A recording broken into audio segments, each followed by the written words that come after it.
There was once a time when I considered my life to be peaceful and in order. I had married the woman of my dreams, and soon we had a beautiful daughter. We named her Penelope. She was so much like her mother, which made it unbearable when we lost her. I failed my wife.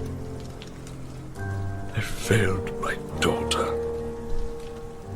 And she grew to despise me. Penelope never forgave me for breaking my promise. I swore to them both I would work day and night to find a cure for her illness.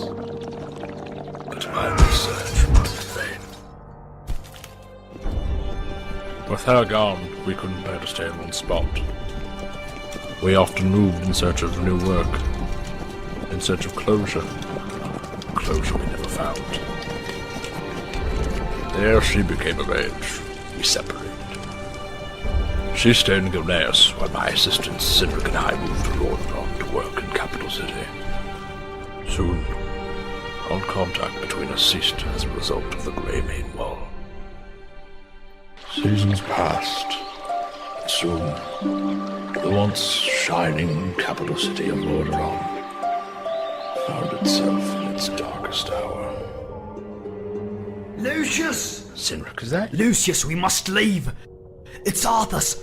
He's gone mad! He murdered Terenas! He's killing civilians! He left Capital City immediately and fled to the ancient plains. We didn't get far. Strange how fate works, isn't it?